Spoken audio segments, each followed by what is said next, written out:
Dari jauh dia melihat perayaan pesta ulang tahun saudari perempuannya, tapi dia tidak diperbolehkan untuk ikut dalam acara tersebut oleh ayahnya. Sang ayah yang melihat dia mengintip dari jendela marah kemudian menghukumnya. Ayah benci kenapa dia harus dilahirkan ke dunia karena dia, istrinya meninggal dunia. Hal itu memberikan traumatik kepada si anak. Hingga pada saat mereka tertidur, tiba-tiba saja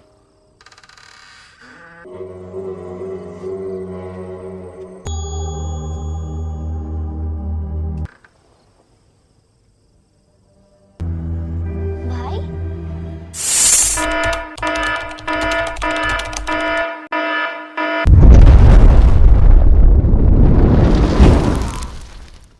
scene berganti kepada kasus kematian misterius seorang wanita di rumahnya. Dan seorang ahli forensik ditunjuk untuk menangani kasus tersebut, yaitu Johnny. Dia mulai memeriksa setiap sudut dan bagian dari ruangan itu. Kemudian, tanpa sengaja dia menemukan sesuatu pada mulut si wanita. Akhirnya dia menemukan bukti bahwasanya ini bukanlah kasus kematian biasa, melainkan kasus pembunuhan. Saksi mata yaitu suami si korban berkata kalau dia sepanjang malam terjaga dan tiba-tiba dia menemukan istrinya sudah meninggal dunia. Polisi yang bertugas juga mengatakan kalau dia menderita penyakit jantung. Lalu kemudian Johnny berkata sungguh pembunuh berdarah dingin. Johnny menemukan sodium fluoroksid yaitu racun metabolis pada pasta gigi si korban. Johnny menyuruh polisi untuk memeriksa 2 jam terakhir catatan pada alat pacu jantung milik suami korban. Apakah benar dia tertidur atau terbangun meracuni istrinya? Husband दिखाते हैं सपने खिलाते हैं जहर है। इनका कहना है कि जब आधी रात में इनकी आंख खुली तो इन्होंने देखा आईसीडी की चिप में सारा डेटा स्टोर होता है। इनकी 2 घंटे Begitulah cara Johnny mengungkap kasus pembunuhan yang terjadi. Begitu banyak kasus pembunuhan yang ia pecahkan, hingga akhirnya membuat namanya dikenal banyak orang. Scene berganti ketika Anya mengucapkan selamat ulang tahun kepada temannya. Happy birthday. Thank you. Keesokan paginya, Mega dihubungi karena ada kasus pembunuhan. Dia pun bergegas ke lokasi dan sesampainya di lokasi, apa yang dia lihat adalah mayat seorang anak perempuan seumuran dengan keponakannya. Kemudian Mega memarahi bawahannya karena menutupi mayat dengan plastik kotor. Karena hal itu bisa merusak barang bukti. Anak buahnya meminta maaf karena tidak tahu. Lalu kemudian Mega bertanya siapa orang pertama yang melaporkan kasus pembunuhan. Dia menjawab kalau orang itu adalah Jesu Pahadi tapi sudah tidak ada. Mega marah kepada anak buahnya karena membiarkan saksi mata pergi begitu saja. Sesampainya di rumah, Mega berkata kepada ibunya akan mengantar Anya ke sekolah. Setelah apa yang terjadi, dia takut terjadi sesuatu kepada Anya.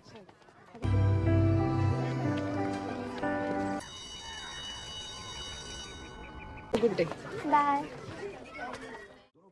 Matur senior Mega menyuruhnya untuk membuat laporan dari hasil olah TKP. Kemudian, saat Mega menyerahkan laporan tersebut, tiba-tiba atasan mereka memanggil Mega, bukannya si senior. Sontak hal itu membuat si senior tercengang kaget. Body को पोस्टमार्टम के लिए भेजा है। ये पंचनामा की फाइल है। वो साहब ने पंचनामे की फाइल के साथ बुलाया है। अरे मुंह क्या देख रहे हो, काम पे लगो। Dia menyuruh Mega untuk menangani kasus pembunuhan kali ini. Dan dia juga sudah meminta ahli forensik untuk menemani Mega, yaitu Johnny. Mega terlihat kaget seolah enggan untuk bekerja sama bersama Johnny. Tapi mau tidak mau akhirnya dia pun mengiyakan permintaan tersebut. Ternyata Mega dan Johnny saling mengenal. Dan juga pernah ada hubungan spesial di antara mereka. Tapi kini seolah ada tembok besar di antara mereka yang menjadikannya sebuah jarak. Sehingga mereka tidak bisa seperti dulu lagi.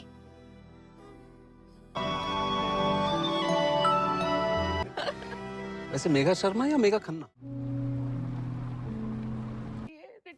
Mega mulai bertanya kepada orang tua korban mengenai kronologi sebelum hilangnya korban. Dia juga melihat rekaman terakhir CCTV saat korban masih ada. Kemudian Mega mulai menggali informasi dari beberapa orang yang terlihat pada rekaman CCTV. Namun hasilnya masih tetap nihil. Orang tua korban berkata pada saat itu pada waktu mereka akan pulang, korban minta izin untuk mengambil sesuatu yang ketinggalan. Lalu karena lama, akhirnya dia pergi menyusul tapi korban sudah tidak ada. Dari rekaman CCTV terlihat seolah korban ada yang memanggil. Zoom in। Terlihat kalau korban seperti mengenal orang yang memanggilnya, kemudian dia pun menghilang. Mega menyuruh operator untuk berpindah kamera ke kamera CCTV yang ada di belakang. Tapi sayangnya, ternyata tidak terdapat kamera CCTV pada bagian belakang gedung. Mega bertanya kenapa Anya bisa ada di tempat kejadian. Kemudian, Anya menjelaskan bahwasannya dia hanya diundang untuk merayakan ulang tahun temannya. Setelah itu mereka pun pulang dan tanpa sengaja bertemu dengan Johnny. Tapi sikap Mega sangat dingin, seolah es yang baru membeku. Good क्या फिर Just don't get in the way of police procedure. Appointment letter station से collect कर लेना. Johnny mulai membuka barang bukti dan mencari tahu petunjuk penyebab kematian korban.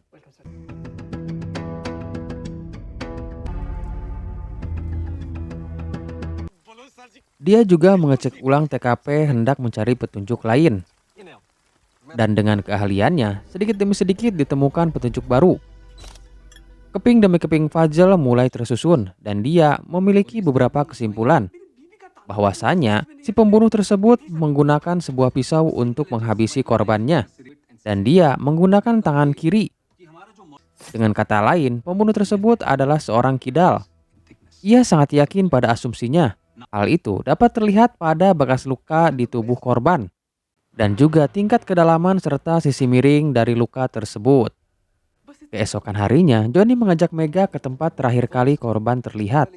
Johnny menjelaskan bahwasannya terdapat lumut pada pakaian korban yang berasal dari pohon sekitar sini. Dan juga ada beberapa lumut yang tersangkut pada kuku korban. Setelah memeriksa semua pohon, akhirnya Johnny menemukan sebuah pohon yang memiliki kriteria yang cocok dengan lumut yang ada pada pakaian korban. Johnny juga menemukan bekas gesekan pada pakaian korban yang berasal dari karung. Dan yang lebih meyakinkan lagi, Johnny berhasil menemukan sidik jari korban pada tiang. Dengan demikian, dipastikan 100% bahwasanya korban melewati area tersebut, kemudian pergi mengarah ke hutan. Di sana mereka menemukan sebuah terowongan, dan sebelumnya Johnny sudah mengambil sampel air yang ada di sana, kemudian disamakan dengan sampel yang ada pada pakaian korban. Dan hasilnya ternyata sama ataupun cocok. Tapi masalahnya hanya anak kecil yang bisa masuk ke lorong tersebut. Jadi kemungkinan pelakunya bertubuh pendek. Kemudian Johnny menemukan satu temuan, bahwasanya terdapat luka pada leher korban dan itu dipastikan bahwa luka setelah korban meninggal. Lalu saat Johnny menyisir TKP, dia menemukan jejak darah pada dinding tembok dan dipastikan 100% berasal dari darah korban. Johnny beranggapan bahwasanya pelaku menjatuhkan korban dari tembok tersebut. Dan karena tinggi pelaku yang pendek, akhirnya pelaku kesulitan untuk membuang korban, sehingga tanpa sengaja dia melukai bagian leher korban. Dari hasil rekaman CCTV, ternyata ada orang pendek yang berkeliaran di lokasi. Mega langsung mencari informasi tentang orang tersebut kemudian mendatanginya. Saat didatangi, ternyata orang tersebut malah melarikan diri dibantu oleh teman-temannya. Mega langsung menyuruh anak buahnya untuk mengejar orang tersebut.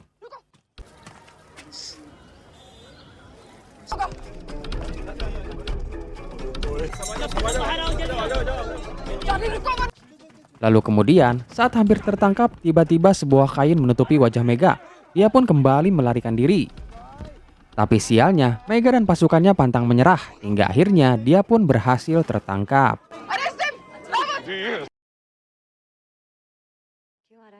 Di sisi lain, Anya bercerita kepada gurunya bahwasanya dia rindu dengan ayah, ibu, dan saudara kembarnya. Tapi saudara kembar dan ibunya sudah meninggal. Sedangkan ayahnya sudah lama tidak bertemu. Guru yang juga psikolog Anya menyarankan Mega untuk membiarkan Anya bertemu dengan ayahnya. Karena hal itu sangat berpengaruh pada kondisi mental Anya. Tapi karena ada beberapa hal, Mega tidak mengizinkan Anya untuk bertemu dengan ayahnya. Mega bertanya siapa orang tua barusan. Dia mengatakan bahwasanya itu adalah ayah angkatnya yang saat ini sedang menderita sakit kanker. Mega bertanya kenapa dia membunuh anak kecil, serta menyuruhnya untuk mengakui semua kejahatannya. Tapi Charlie bersikeras bahwasanya dia bukanlah pelakunya. Charlie tidak tahu menahu mengenai kasus pembunuhan yang terjadi dan tidak mengenal anak kecil tersebut.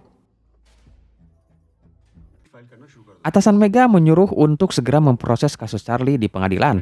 Tapi sayangnya, Mega kekurangan bukti untuk memprosesnya. Sir, according to Johnny, killer की height बहुत कम है. Saat di rumah, Mega teringat akan ibu Anya sekaligus kakaknya. Dulu Anya dan kakaknya pernah diajak pergi diam-diam ke pasar malam. Lalu tiba-tiba, saudara Anya menghilang. Mereka pun panik mencari ke sana kemari.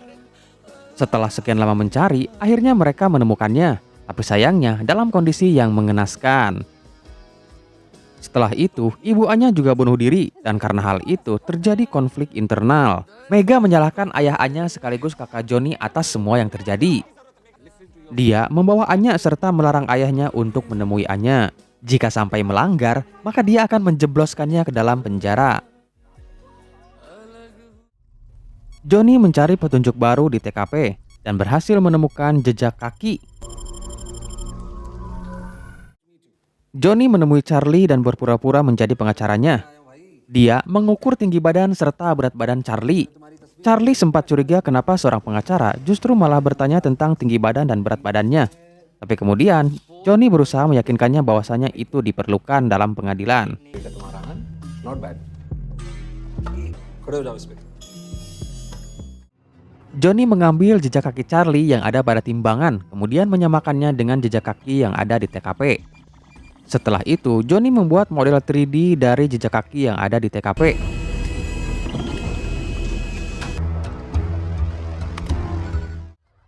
Scene berganti ke acara ulang tahun teman Anya. Dia menghadiri acara ulang tahun tersebut, kemudian memberikannya sebuah kado. Thank you, Auntie. Thank you. Lalu tiba-tiba, saat mereka semua terhanyut dalam pesta pora, si gadis yang berulang tahun kembali hilang. Ayah korban meminta polisi untuk segera mencari putrinya. Mega sempat bingung dengan apa yang terjadi, karena saat ini Charlie yang menjadi tersangka sedang ditahan di penjara. Dia pun mengerahkan pasukannya untuk mencari anak tersebut. Lalu kemudian tanpa sengaja menemukan sebuah jejak darah.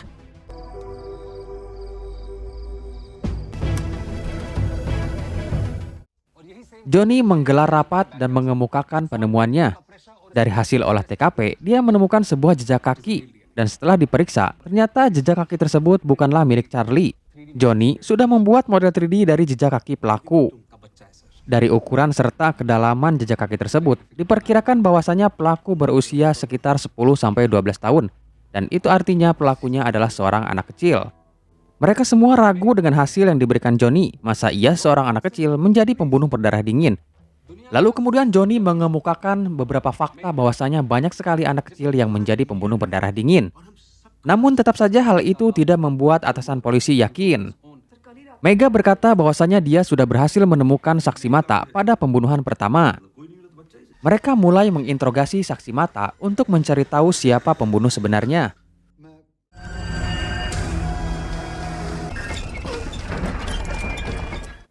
Mereka mulai membuat sketsa wajah pelaku, dan dari hasil keterangan, memang benar bahwasanya pelaku adalah seorang anak kecil. Ditambah lagi, dengan adanya pemberitahuan dari lapas lain bahwasanya di tempat mereka baru saja kedatangan pembunuh seorang anak kecil yang tega membunuh orang tuanya sendiri, diperkirakan usianya antara 10-12 tahun. Tapi 3 bulan yang lalu dia menghilang dari penjara dan saat ini sedang menjadi buronan. Mega menjadi sangat yakin dengan identitas pelaku. Lalu kemudian dia menyebarkan poster pelaku kepada semua wartawan supaya berhati-hati dan kemudian melaporkan apabila ada orang yang melihatnya. Poster buronan pelaku tersebar luas di media massa dan hal itu menjadi sebuah kegaduhan publik. Seluruh sekolah ditutup untuk sementara dan banyak orang tua yang menunda pesta ulang tahun anaknya. इस साल हम आपका जन्मदिन नहीं मना पाएंगे. Dokter Anjana menelpon Mega untuk memberitahu bahwasanya Anya tiba-tiba menghilang. Mega bergegas ke lokasi dan mulai mencari Anya. Lalu tiba-tiba tanpa sengaja dia melihat Anya dengan seseorang. Dia pun menyuruh pasukannya untuk mengepung orang tersebut. Setelah dilihat-lihat, ternyata orang tersebut sama persis dengan sosok tersangka yang ada di poster. Mereka pun langsung bergegas menciduk tersangka dan menangkapnya.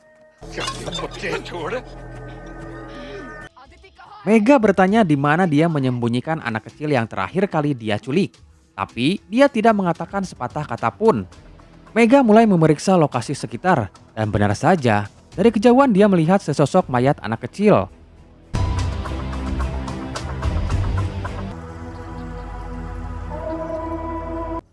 Setelah diperiksa, ternyata benar mayat tersebut adalah sosok anak kecil yang hilang pada saat ulang tahun kemarin.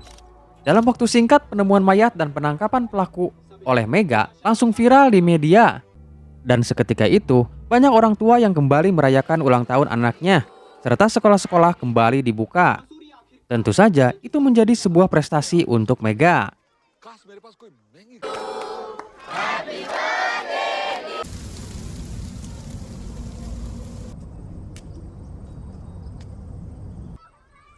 चलो आ जाओ, देर हो गई है, चलो.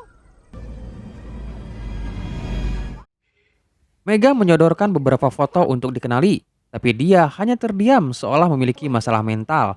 Mega terus bertanya, dan hal itu membuat dia marah. Dia membuang semua yang ada di atas meja. Johnny yang melihat hal itu meyakini satu hal, bahwasanya dia bukanlah seorang kidal. Dengan kata lain, dia bukanlah pembunuh yang sebenarnya. Karena dari hasil yang ia teliti, pembunuhnya adalah seorang kidal. Johnny menyampaikan hasil analisanya kepada Mega, tapi Mega tidak mempercayai Johnny. Tak lama kemudian, ada laporan masuk bahwasanya ada anak hilang. Mendengar hal itu, Johnny langsung kembali menyelidiki kasus tersebut. Mega meminta bantuan Dr. Anjana, seorang ahli psikolog, untuk menggali informasi dari tersangka. Dr. Anjana mencoba melakukan pendekatan secara psikologis dan bertanya kepada pelaku. Dia berkata kalau dia tidak mengingat apapun. Dia juga tidak mengenali sosok orang-orang yang ada dalam foto. Dia hanya mendengar ada bisikan suara anak kecil yang menyuruhnya kemudian mematuhinya. Setelah itu dia lupa apa yang terjadi. जानते हो उसे? तुम मिलते हो उससे?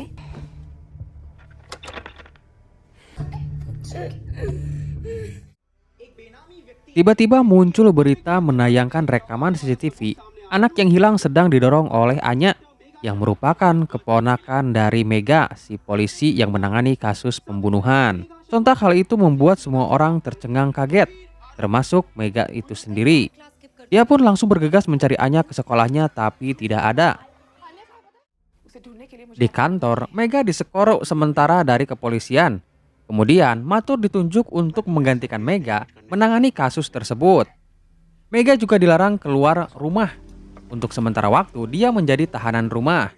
Matur yang mengambil alih tugas Mega melarang Johnny untuk ikut campur dalam kasus ini, karena dia sudah menunjuk ahli forensik baru untuk membantunya. कहता है कि अब तुम्हें भी इस केस में नहीं होना चाहिए. Saat ini kepolisian menjadikan Anya sebagai tersangka dan rumah Mega digeledah untuk mencari tahu keberadaannya. Di sisi lain, diam-diam Johnny tetap mencari tahu informasi tentang pelaku pembunuhan yang sebenarnya, karena dia yakin Anya bukanlah pelaku yang sebenarnya. Johnny ditemani anjingnya terus mencari bukti dan mendatangi orang tua korban untuk mencari petunjuk.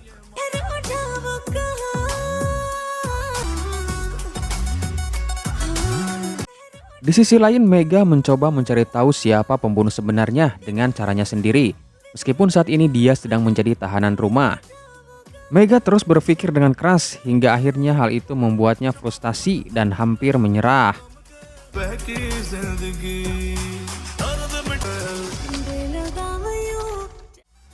Di sisi lain, Johnny dibantu penciuman tajam anjingnya berhasil menemukan anak yang dilaporkan hilang pada saat ulang tahun. Johnny meminta bantuan anak buah Mega untuk mengizinkannya bertemu dengan Mega, tapi dilarang. Johnny terus memaksa hingga akhirnya dia pun mau membantunya. देखो यार भागो भागो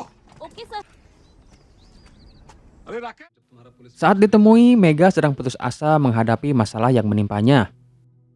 Johnny pun berusaha mencoba untuk menenangkannya, lalu kemudian mereka dicikiwir. You are the best. Johnny mengatakan bahwasanya dia sudah menemukan anak yang dilaporkan hilang. Tapi sialnya, anak tersebut sudah meninggal dunia. Dia menemukan beberapa bekas luka pada tubuh korban.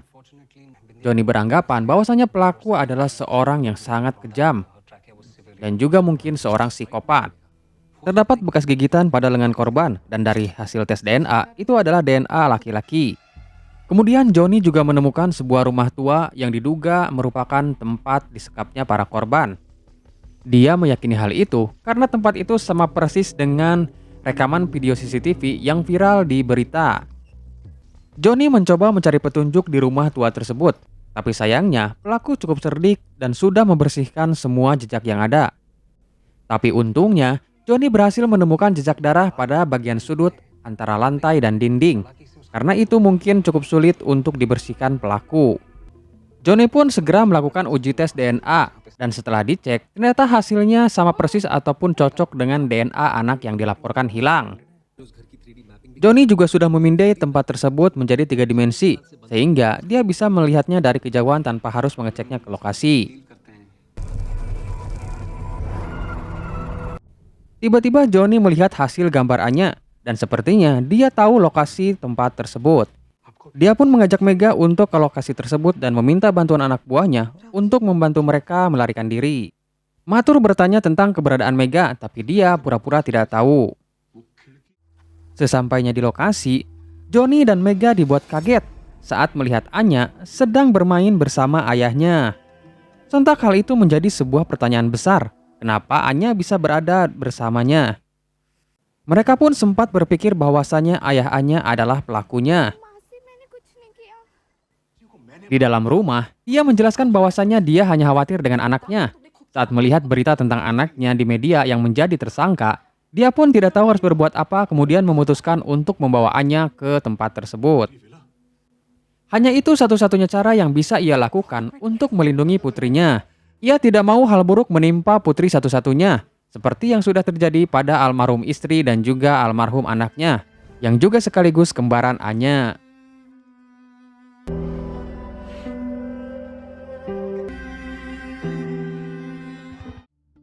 Mereka bertanya apakah Anya mengenal sosok orang yang ada dalam foto, tapi Anya tidak mengenal orang tersebut dan dia juga tidak tahu apa yang sudah terjadi pada dirinya.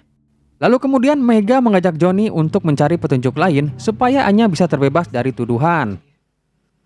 Saat Mega sedang mencari informasi dari anak buahnya, ternyata diam-diam Matur mengikutinya. Matur berniat untuk menangkap Mega dan Johnny karena sudah mengganggu proses penyelidikan kasus pembunuhan. Johnny langsung memacu mobilnya dan berusaha melarikan diri. Dia pun berhasil mengecoh beberapa pengejar dengan skill menyetir tingkat dewa.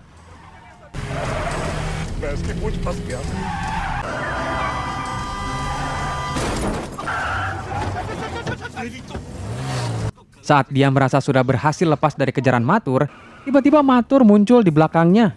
Dan kemudian dia kembali beraksi dengan skill tingkat dewanya. Mega menyuruh Johnny untuk berhenti bermain-main. Entah apa yang ada di dalam pikiran Johnny, tapi dia berhasil menghindari Matur dan membuat mobil Matur terjebak. Dengan begitu dia tidak bisa mengejar Mega dan Johnny.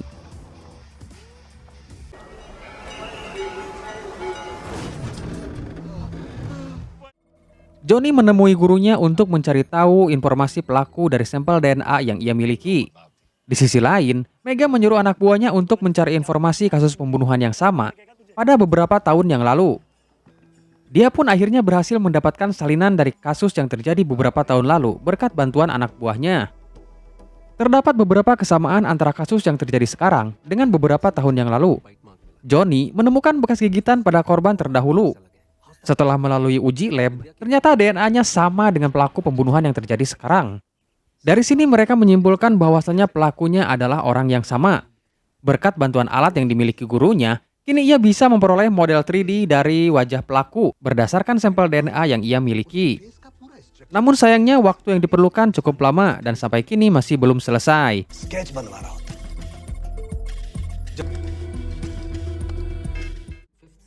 Mega dan anak buahnya mulai menggali informasi tentang kasus pembunuhan korban-korban terdahulu. Ia pun mulai mendatangi semua orang yang terkait dengan korban. Setelah diselidiki, ternyata korban terdahulu memiliki kesamaan masalah mental dan juga memiliki seorang guru psikologis yang sama. Doctor Ramesh Gupta psychiatrist कौन था? Doctor Ramesh Gupta Mega memberitahu Johnny apa yang terjadi. Kemudian dia mengajaknya untuk mencari tahu tentang Dr. Ramesh Gupta. Tetangganya bilang kalau dia adalah orang yang malang. Dia adalah seorang penderita kanker.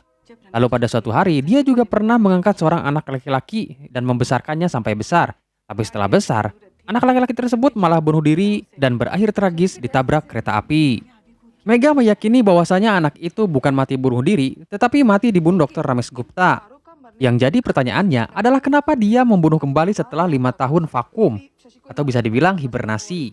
Kemudian Johnny berkata pasti ada sesuatu yang memicunya, misalnya saja traumatik masa lalu atau mungkin sebuah penyakit. Tiba-tiba Mega teringat bahwasannya wajah Dr. Ramesh Gupta sama dengan wajah ayah angkat dari Dr. Ranjana, dan dia juga sama mengidap penyakit kanker. Mungkin kambuhnya penyakit kanker yang memicunya untuk membunuh kembali. Mega mengajak Johnny untuk bergegas ke rumah Dr. Ranjana, karena mungkin saat ini Dr. Ranjana sedang dalam bahaya. Johnny seolah enggan untuk meninggalkan lab karena hasil model 3D wajah pelaku belum selesai. Kemudian guru Johnny mengatakan akan mengirim gambarnya ketika prosesnya sudah selesai.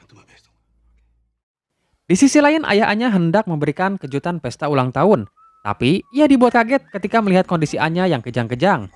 Ia pun panik dan langsung menelpon Dr. Ranjana untuk meminta bantuan. Dr. Ranjana menyuruhnya untuk tetap tenang lalu kemudian memintanya untuk Sherlock. I don't know what to do. No don't panic Anya याद है आपको उस बेचारी को दौरा पड़ा है Mega dan Johnny sampai di rumah Dr. Ranjana, kemudian langsung mencari keberadaan Dr. Ramesh Gupta serta Dr. Ranjana. Akhirnya Mega menemukan Dr. Ramesh Gupta dalam kondisi lemah tak berdaya. Are you okay? Di sisi lain, guru Johnny memberitahu bahwasannya hasil model 3D wajah pelaku dari DNA pelaku sudah selesai, kemudian mengirimnya ke ponsel Johnny. Mereka berdua tercengang kaget melihat foto dari hasil uji lab. Foto tersebut mirip dengan wajah Dr. Ranjana. Tapi di sini, jenis kelaminnya adalah laki-laki.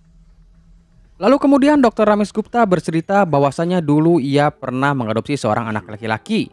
Anak laki-laki tersebut mengalami gangguan mental karena sering disiksa oleh ayahnya. Kemudian dia pun mengangkatnya menjadi seorang anak dan memberikannya kasih sayang seorang ayah. Hingga akhirnya, sedikit demi sedikit kondisi mentalnya pun kembali pulih. Saat besar, anak itu pun mengikuti jejaknya dengan menjadi dokter psikologi. Anak itu tertarik dengan metode hipnotis yang digunakannya untuk menenangkan para pasien yang mengalami gangguan mental. महसूस करोगे कोई दर्द नहीं होगा Lalu tiba-tiba, Dr. Ramesh Gupta didiagnosis menderita penyakit kanker dan umurnya sudah tidak lama lagi. Hal itu membuatnya sangat sedih karena ia takut kehilangan orang satu-satunya yang menyayanginya. Lalu pada suatu malam, dia kembali dengan banyak noda darah pada pakaiannya. Dr. Ramesh Gupta bertanya ada apa dengan dirinya, sambil memberitahu bahwasanya dia telah pulih dari penyakit kankernya. Rupanya hal itu membuatnya menjadi salah paham. Dia beranggapan bahwasanya Dr. Ramesh Gupta bisa sembuh karena dia baru saja sudah membunuh seorang anak kecil. Sejak saat itu ia berhenti membunuh. Lalu kini ia tahu bahwasanya Dr. Ramesh Gupta kankernya kambuh kembali. Dan dia menjadi terfikirkan untuk kembali membunuh seperti dulu lagi agar ayahnya bisa sembuh seperti sedia kala. Dia sangat menyayangi Dr. Ramesh Gupta yang tidak pernah berbuat kasar, berbeda dengan ayah kandungnya dulu. Jika dia harus kehilangan Dr. Ramesh Gupta, maka anak-anak lain pun tidak boleh mendapatkan kasih sayang dari orang tuanya. Dr. Ramesh Gupta mencoba meyakinkannya bahwasannya itu bukanlah hal yang benar. Tapi tetap saja dia tidak mau mendengarkan kata-kata Dr. Ramesh Gupta.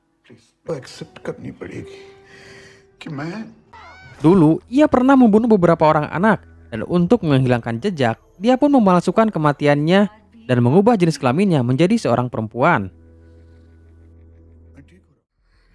Dr. Ramesh Gupta menyuruh Mega dan Johnny untuk segera menyelamatkan Anya.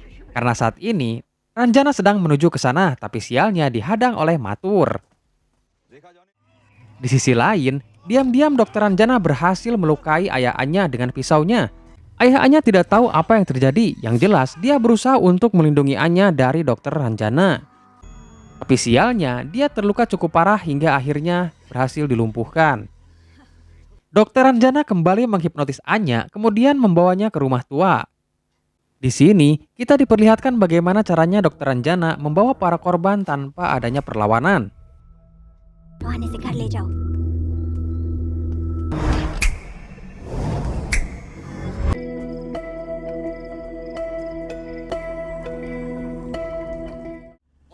Johnny berusaha meyakinkan Mathur bahwasanya pelaku pembunuhan adalah Dr. Ranjana yang merupakan seorang transgender tapi tidak dipercaya.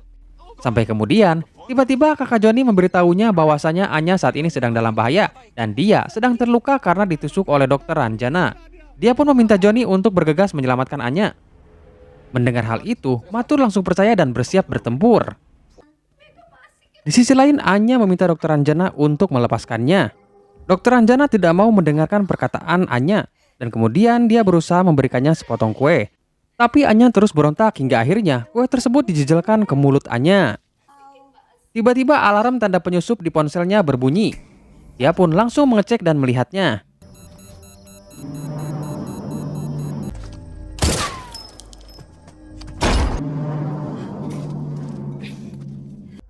Mereka memasuki rumah tua dan menyisir setiap ruang demi ruang hendak menyergap Dokter Anjana.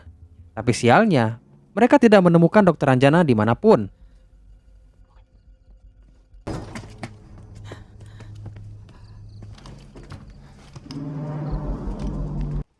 Akhirnya mereka memutuskan untuk berpencar supaya mempermudah pencarian. Tapi ternyata, justru hal itu menjadi sebuah keuntungan bagi Dokter Anjana. Dalam gelap, dia berhasil menjatuhkan satu persatu anggota polisi, kemudian membunuhnya.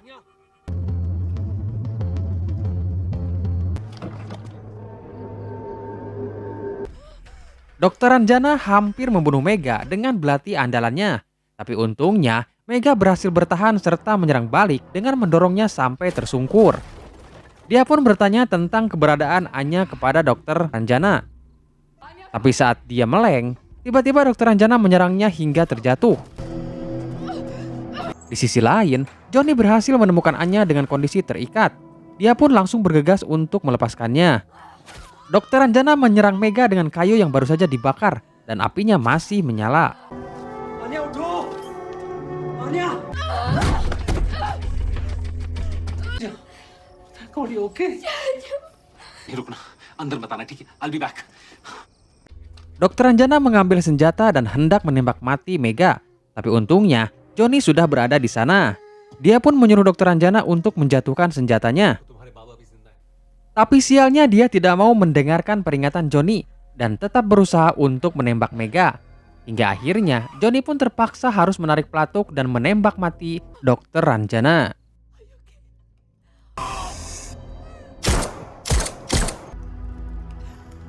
Of course darling. Oke, itu dia alur cerita film kita kali ini. Jadi apa pelajarannya? Komen di kolom komentar. Terima kasih yang udah subscribe. See you in the next video.